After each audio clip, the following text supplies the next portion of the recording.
can't touch this. You can't touch this.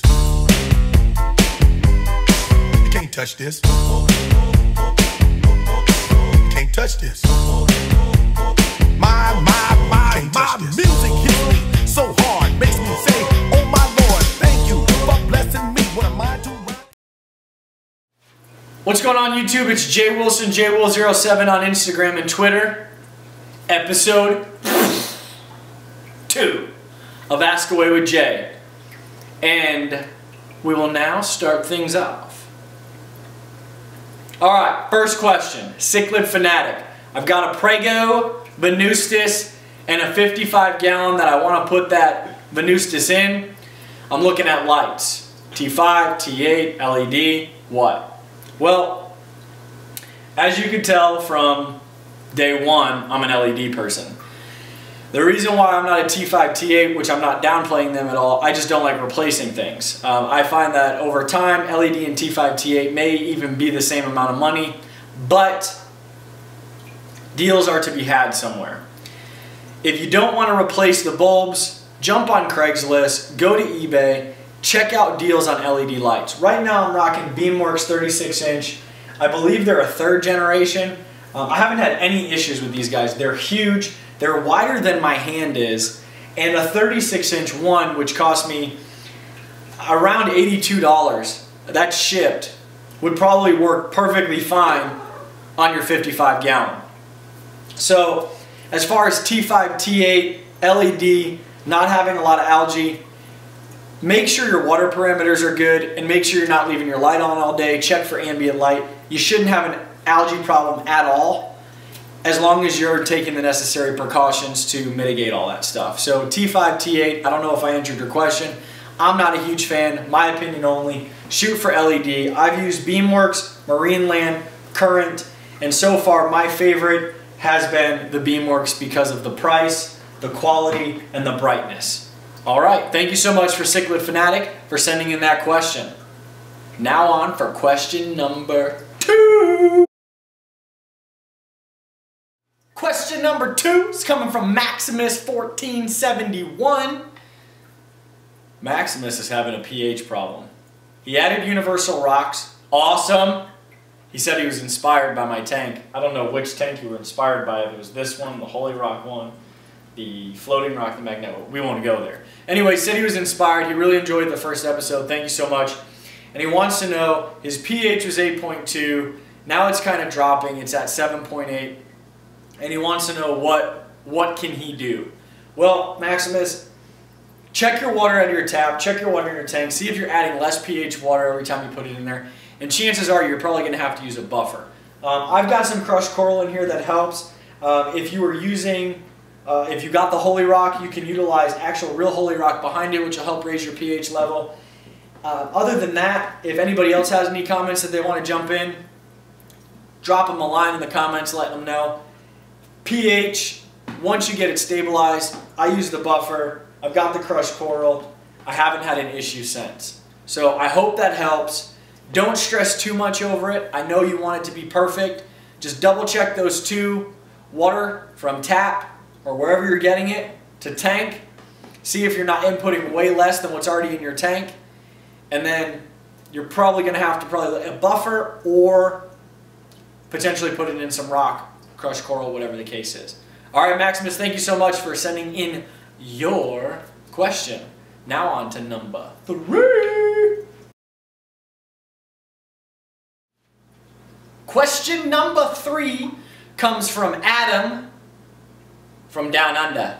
You know, Mike, your question to me was, what was my tank in gallons? The first one I ever owned, mate. Well, I'm here to tell you, that was the best Australian accent I can come up with. So, I hope it was halfway decent. The first tank I ever had was actually a fishbowl, but if we were counting when I really got hooked, it was probably the 29-gallon that I had in Hawaii. And that was kind of what started it. And then just went from there. So I hope that answered your questions. I'm not converting it to liters because I'm horrible. But let me do this. I'll convert it to liters for you. Siri, what is 29 gallons converted to liters? Let me think about that. 29 gallons converts to about 110 liters. So she's saying 110 liters. I hope that answers your question, Adam. All right, thank you so much for sending in your question. I know it answered it. And I hope that saltwater tank is looking mighty fine. Question number 4. Question number 4 comes from Adam Galvin. He says, love the videos. Awesome, awesome, awesome. Thank you so much, Adam. Adam's got a really cool channel. It's up and coming. Y'all should check it out. Adam Galvin. I'll put it in the description. I normally don't do this with Askawaywithjay, and I'm not normally going to do this, but his channel's up and coming. I think he's working a little bit hard to get it together. So Adam's question was shipping African cichlids. He shipped them at a 1/2 inch and 1 inch and had no issues, but what do I prefer? So here's my opinion, Adam. The bigger the better, in my opinion. If I can get a fish that's 2 inches, that's what I'm going for. Here's the reason. The bigger the fish, the longer they can go without food.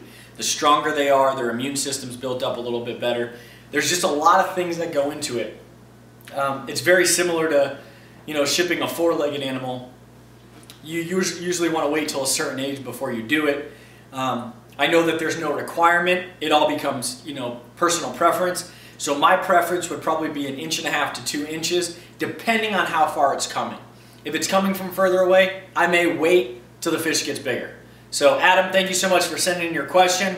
I hope that's answered your question that you sent in. Thank you so much for watching. Thank you for being a supporter of my channel. And now on to question number 5. Mambo number 5. Question number 5, final question of episode 2 of Ask Away with Jay, comes from Jay Deerhart out in Indianapolis. And his question is kind of simple, but again, it becomes a preference or opinion. So Jay said he watches the videos, he appreciates it, he's got a tank set up, and he knows that I refer people for African cichlids to certain places, and he wanted to know if anybody had recommendations for South American and or larger cichlids of, that South American descent. So if anybody does, drop it in the comments to help out this guy Jay. I think he can really use it. He's looking for some monsters, I'm assuming, and he wants them to be awesome. So I know there's a lot of you out there that do the monster fish stuff, the dove eyes, the devils, the Dempseys, things like that. I'm not sure where to get those, and I know you'll all be a great help. So his question is, he's got some dormant tanks he wants to bring back to life, and he wants to know what the best HOB filter is. That's what I say may not be good for you or may not be good for 1,500 other people. Right now I have a Fluval C4, I believe is what it is, and that's what's in my garage. I also have Marineland Bio Wheels. So I've also used AquaClear that I've been really impressed with, but as of late I hear a lot of degrading material issues with it. So right now I like the Fluval C4 and I also like the Marineland. So you can't go wrong with those 2 HOBs. I'm running a project in the garage starting, and it's going to be stackable also. There was a hint if you watched this whole video. That's the secret prize in there. Not prize, surprise. Got help building a stand and going to transition all those to 29 gallons like we talked about. So hope that answered your question the best way I can. I don't want to tell you something. I'll give you the suggestion. Look at the Marinelands, look at Fluval C4, and maybe look at AquaClear. That's up to you. AquaTop's got some nice one that's got some built-in UV sterilizers. If you're doing stackable, I wouldn't do canisters just because they sit side by side, but if you can figure out a rig to use, you may want to look at a smaller canister. It may be more cost effective.